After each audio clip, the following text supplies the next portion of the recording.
Yeah, pull up in low riders, I'm attacking Glizzy. Bitch, I'm feeling royal out in Kansas City. Drummers in the trunk and I ain't talking instrumentals. Like I gotta keep it ready in case they wanna get me.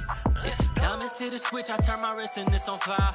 When I saw they listen, that attention is a prize. Got my shit in order, I don't know why you surprised. I might take a jet because I wanna switch the line. That's all my past and now my future stay alive. I just stood on that so they can see it when I smile. I'm on 10 to the end and I don't keep this shit inside. 10 it to myself and I'm not worried about my pride. Yeah. And they're going to make you king. All of this rock phlebotomy got immediately more interesting once I found out this was an overcomplicated family tree. But now that I'm actually interested, the whole thing moves so fast that it's damn near impossible to get a glimpse of what it all means. Plus, since we're dealing with the Targaryens, shouldn't the blood be flowing uphill occasionally? Discount Jeremy sins something he likes cliche. Not content with long ponderous shots of people walking, Hot D has now removed the walking and will just be long ponderous shots of empty rooms. This is called setting the mood, and it's very effective in establishing the feeling of a scene before immediately hopping into any content. It's weird that you call yourself a TV critic, and yet you're completely ignorant about TV. And we're back to some walking. A full 30 seconds of this boy walking, in fact. Are we sure this was based on Fire and Blood and not George R.R. Martin's lesser-known Blood and Cardio? Again, the episode is setting the scene and also visually communicating with the audience. If you're too stupid to understand this or too childish to find it interesting, it's your fault, not the show's. Quietly in the background for multiple episodes, Talia's been a character with few words. So revealing that she's also had a lot of influence in this world is cool and introduces the idea that background characters could be more than just extras. But when that extra is also a producer, the surprise is not as surprising as you might think. Wait, what? Are you trying to claim that you saw this coming because she's a producer? Why the fuck you lying? Why you always lying? Also, Discount Jeremy sins something he likes cliche. Playing with your balls on the small council meeting table. Wait until you're alone to do that. Trust me, if your coworkers find out your balls have been on the table, it's a whole thing. Discount Jeremy makes a cringy sexual joke that isn't funny cliche. What is it that could not await an hour?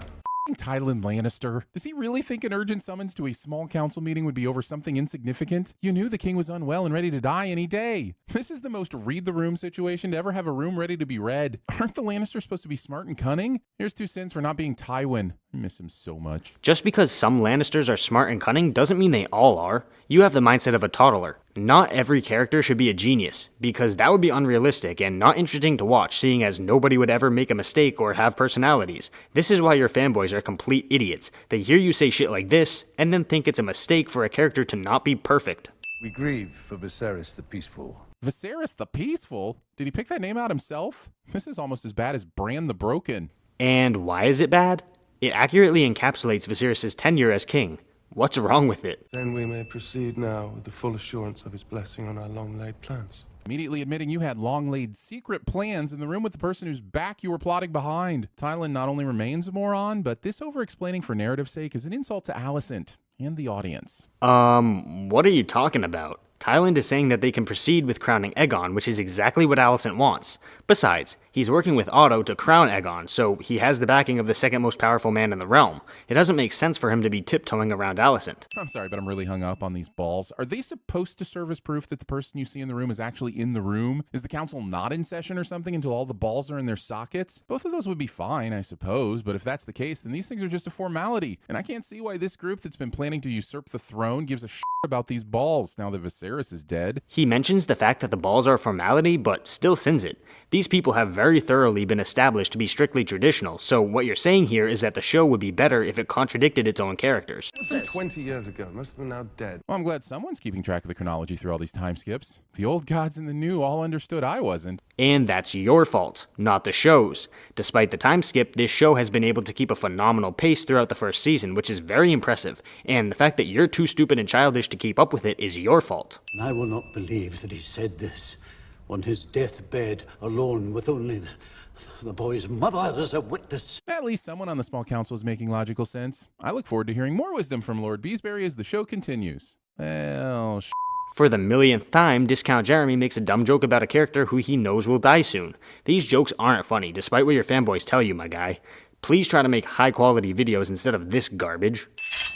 All right, here we go. Sir Kristen Cole about to finally face some consequences. And damn Damn it. When is this man going to pay? What's it going to take for him to get to the find out part after f***ing around so much? Here's 2 cents for letting this asshole get away with murder while not having enough charisma to justify it. What?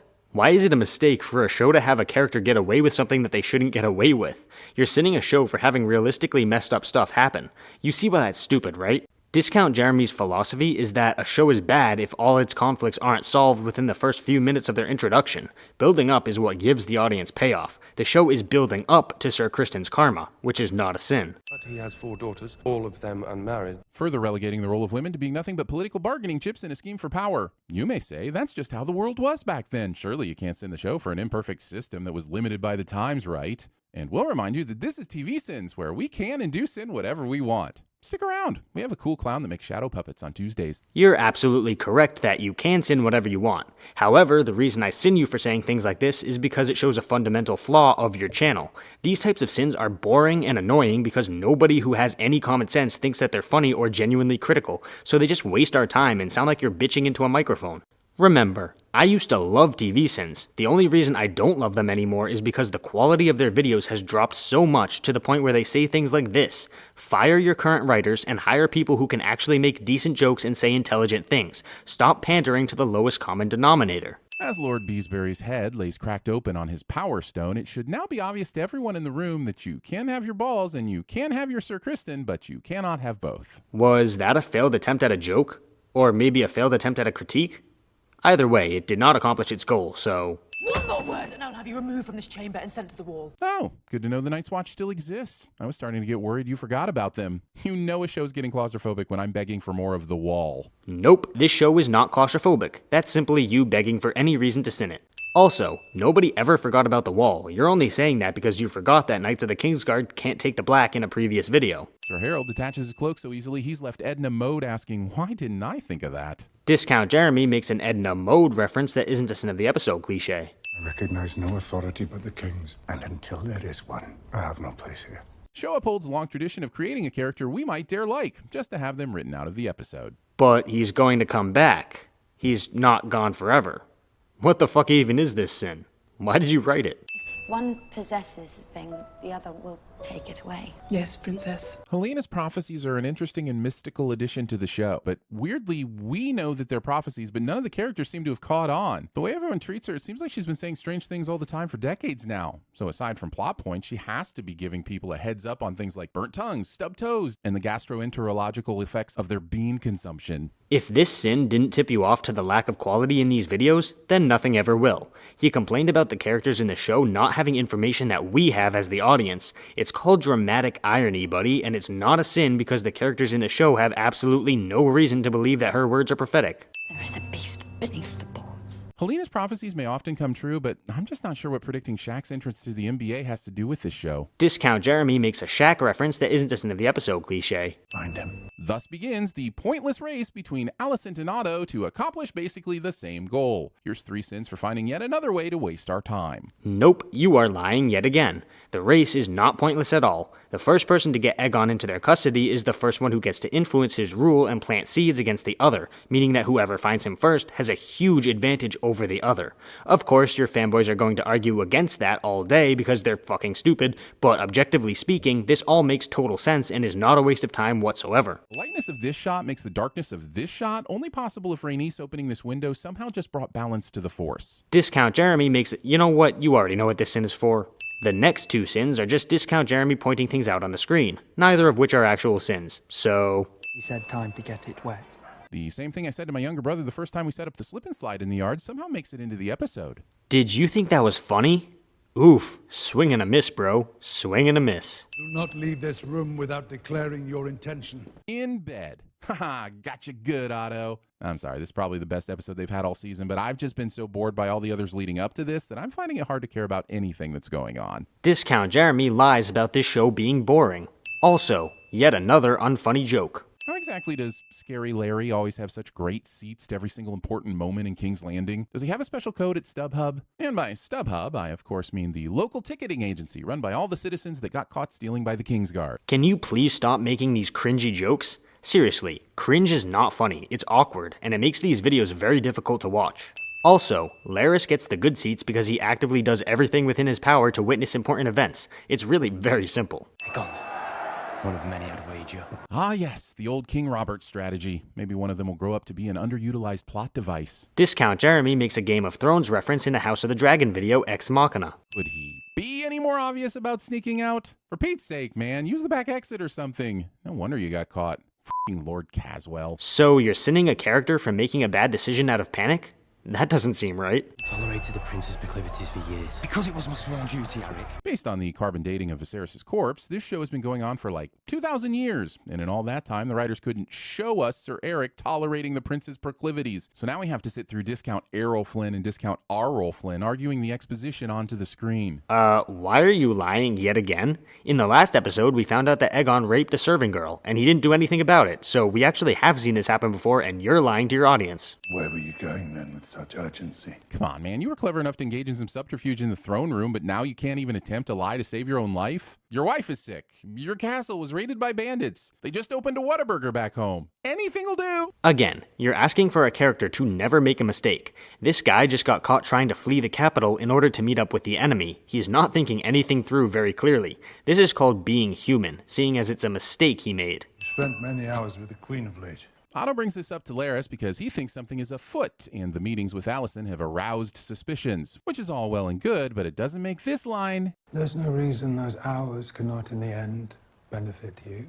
any less f***ed up when we learn more about those hours later in the episode. Yes, it is messed up, but that's not a sin, so you're still full of boring shit. Silent Sisters seem really cool. I can't wait to dive into their lore and learn more about them. I'm sure the show won't let such interesting characters go unexplored. Wait, did he really just say that? Please tell me he was joking. He's complaining that these people, whose role has been explained before, aren't explained. Jesus Christ, dude, just watch the show. Alice's display of emotion during her final moments with the body of Viserys presents an interesting complexity. It's almost like these two shared more than arguments over heirs, betrothals, and successions. But if that were true, I'm sure we would have seen it on screen, right? You know, the first time I saw this scene, I was also confused because I thought that Alicent never loved Viserys and her emotions here were not justified. However, I took a solid 30 seconds to actually think about it, and I realized that she's crying over the fact that the death is plunging the realm into violence. She never really loved him as a person, as we saw, but she loved his reign and the peace that he brought with him. Her entire life has been flipped on its head because of his death, which is why she is so emotional. My sincerest regrets for the lack of ceremony. In bed. Haha, got you good, Alicent. I'm sorry again. This is a really good scene, and I love seeing these two go toe-to-toe, but it's pretty absurd that much of this conversation hasn't already occurred between the two of them. I mean, for a while now, Viserys has been knocking on heaven's door, so there was no need for all this patience. I mean, they were waiting for him to die. They couldn't do this while he was alive, because then they would be risking having the conversation reach his ears and him retaliating. What don't you understand about the king having a lot of power? Without your dragon, she may be persuaded to negotiate. Let's check the math on that one. Suppose you take Meleys off the table. Rhaenyra still has Syrax, Daemon has Caraxes, Baela has Moondancer, Laenor left Seasmoke behind, Jacaerys has Vermax, Lucerys has Arax, and Joffrey has Taraxes? That's 7 dragons. Meanwhile, Alicent, each of your 3 children has one. Now, we typically let Cinny handle the math, but I'm pretty sure 7 is still bigger than 3. I'm honestly shocked he knew that, but regardless, Aemond has Vhagar, the largest of the dragons, and we see in the next episode that size does matter when it comes to dragons, so this is an example of Alicent being more intelligent than Discount Jeremy. Cole and Aemon happen upon this secret meeting, which is a massive stroke of luck. Wait a second, a meeting like this out in the open for all to see? Well, that is just a plot-convenient misstep on the part of Otto and the White Worm. It's almost like both parties are searching for Aegon in the same general area, so this convenience really isn't that much of a convenience. Also, the fact that Otto and Mysaria are having this conversation in public is because Mysaria knows that sneaking off into a hidden area will only draw more attention to them. Having the conversation out in the open makes them blend in because they just look like normal people. I'd best secrete him somewhere safe. Title of my sex tape? Discount Jeremy makes a cringy sex tape joke that isn't funny cliche. I could have killed him as easily as a wasp on fruit. Have you ever tried to kill a wasp? Skip. There is no power but what the people allow you to take. Yeah, this discount Peter Baelish knowledge is power scene really loses its punch when you realize all her leverage goes out the door the moment Aegon is found. Then we'll see who becomes a wasp on fruit. It really doesn't lose its punch at all, because she's still correct. I mean, this line wasn't so much a reflection of Littlefinger's line as it was of Varys' riddle surrounding what power really is. Sorry I hit Aegon under the candle table in the Sept. In episode 4, when Daemon was half in the bag, he got a private room and a bed and some morning go juice. I'd be remiss if I didn't call out the waning standards of the White Worm's hospitality. It's almost like she was hiding Aegon when he came in, but wasn't hiding Daemon when he came in. Also, speaking of early season Daemon, whatever happened to the Daemon is impotent storyline? Is that just never going to come up again? Why won't you finish what you started? Discount Jeremy makes a cringy sexual joke that isn't funny cliche. Also, Daemon was never impotent. I know why you think he was, because of that one single time he couldn't nut in Massaria, but that was just a one-time thing. Swords! Tackling! Tickling? Excitement! He complains when there isn't a lot of action, and complains when there is an action scene. Let me go. We'll find a ship and sail away, never to be found. Sorry, Aegon. Only one character gets to escape secretly by boat, and we already gave that pass to Laenor. Also, if you wanted to flee by ship, you haven't done that by now. Viserys has been dying for like 50,000 years. Surely in all that time, you could have found that secret cave everyone in Game of Thrones knew about and frequented. Obviously, Aegon was too scared to run away. I mean, just because he's saying he will doesn't mean he'd actually have the balls to do it. This scene right here is showing us that he's a scared little twat. Well played. None of this is a game. Yes, it is. It's a Game of Thrones. Or did you forget which prequel you were in? There's no better word for the last 20 minutes this episode wasted other than a game. A pointless, dull game. That was the worst edition of hide and seek I've ever seen. I already explained why the chase was not pointless, so Discount Jeremy double dips cliche. Also, Discount Jeremy incorrectly implies that this show is boring. Also, I cut off the end of that scene in order to make the transition to my narration smoother, but he made a cringy sexual joke that wasn't funny. Cliche. Or you, his daughter's childhood companion. Kristen Cole will be named Lord Commander of the King's Guard. If you want to promote someone with a proclivity for killing innocents, that's up to you. But at least do it at a time when it makes sense, as opposed to bringing it up as a non sequitur in a conversation that had everything to do with your relationship with your father and nothing to do with the King's Guard. This is a perfectly realistic thing she's doing. She's deflecting from what he's saying because she now holds the power. This scene right here should have subtly tipped you off as to why the chase scene was crucial within the story. What, is this the most photogenic cane in the world? We get it. This means something. Stop beating us over the head with it and use it on one of the characters we hate. With the sheer amount of stupid shit you say in each video, you don't really get to sin things for being highlighted as important. Show doesn't clarify that the being into feet part isn't what's wrong with this scene. It's the uncomfortable way Larys goes about getting the feet that makes him the heel. And that's not a sin, but you sinned it anyway. When the queen dies, the bees fly without purpose. Actually, if Queen dies, the beehive works quickly to replace her, usually after a month or so. Science is neat. Yup, and Larys doesn't know shit about science, seeing as this is the medieval period. So my question is,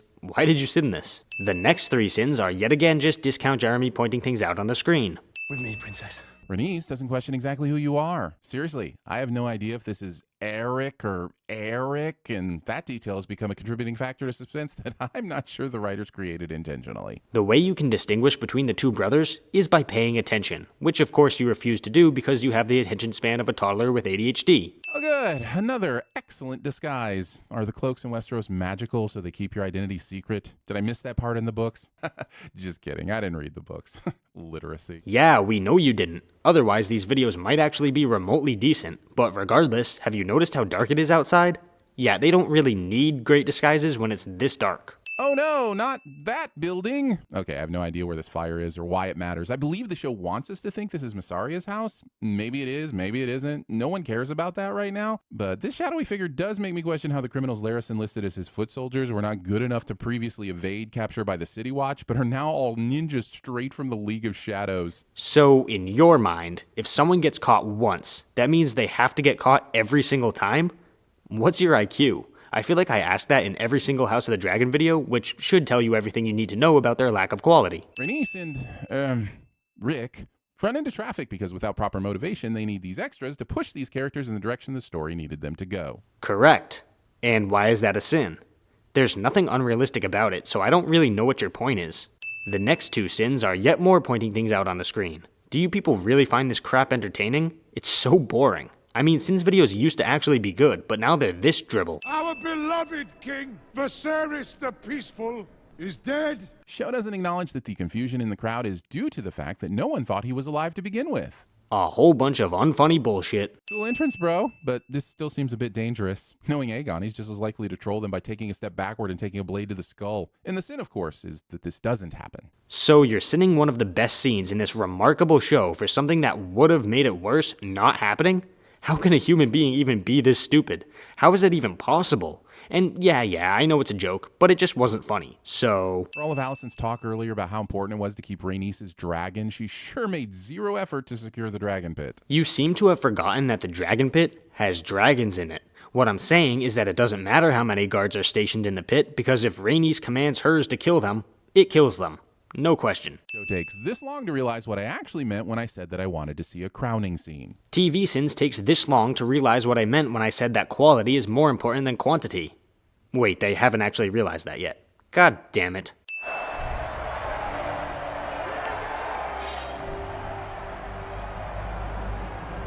No offense, but Homelander did this scene better. I love the boys just as much as any rational human being, but this scene is definitely slightly better.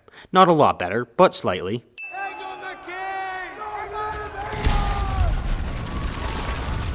Wow. I have to say, this is a really exciting way to take the interesting suspense thriller of an episode you managed to pull off and turn it into a big question about how few Rhaenys gives about the citizens of the realm. Discount Jeremy's sin something he likes cliche. Also, cool entrance, bro, but I have a few notes. First, how were you not smooshed to death when your dragon came through the ceiling? Where did you get that neat armor? Was your dragon holding it for you? And finally, why not just escape from the dragon pit through another exit? You clearly didn't come up here to kill the Hightowers, and doing so put your life at risk. This move looks all of the cool, but makes none of the sense. She wasn't smushed against the ceiling because her dragon didn't just go straight up. It went at an angle, and her armor protected her from the debris. Second, she got the armor from the dragon pit. You know, because the dragon pit has armor specifically meant for dragon riders. And third, she came here instead of simply escaping in order to instill fear in the Greens. It's as simple as that. She wants them to be afraid of her and her house. Open the doors! Open the doors! If Otto Hightower ends up being named Odor because he can only say Odor for the rest of his life, I will give back every single sin. Unfunny joke is unfunny.